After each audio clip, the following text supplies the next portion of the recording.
South Korean President Moon Jae-in has told his U.S. counterpart of his government's plan to send an envoy to North Korea. Seoul's top office says the two leaders also agreed to continue to make efforts for the denuclearization of the Korean Peninsula by maintaining the momentum of inter-Korean dialogue.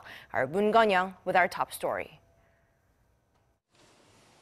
South Korea will send a special envoy to North Korea to follow up on a visit by the sister of North Korean leader Kim Jong-un to the South last month.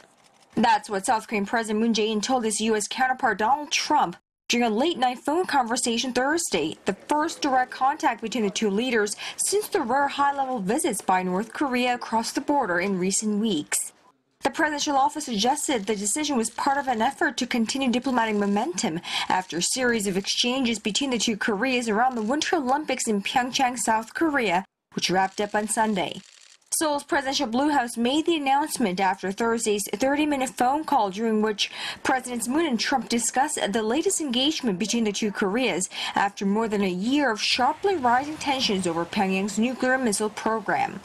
The South Korean president's chief communications secretary said the two allies agreed to maintain and push forward the momentum of inter-Korean talks and continue to make efforts towards denuclearization of the Korean Peninsula.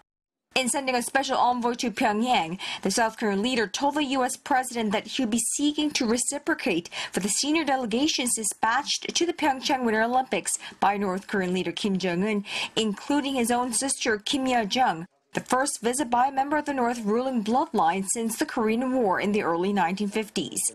Mr. Moon, who advocates dialogue with the North to diffuse tensions, urged both Washington and Pyongyang to give ground to allow for talks.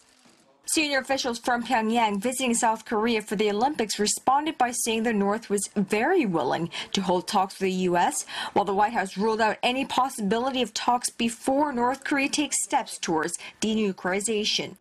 Although the Blue House added that the leaders of South Korea and the U.S. agreed to continue close consultation on the progress of future dialogue between the two Koreas, it did not identify who the special envoy would be or when the trip would take place. Moon Connyoung, Arirang News, the Blue House.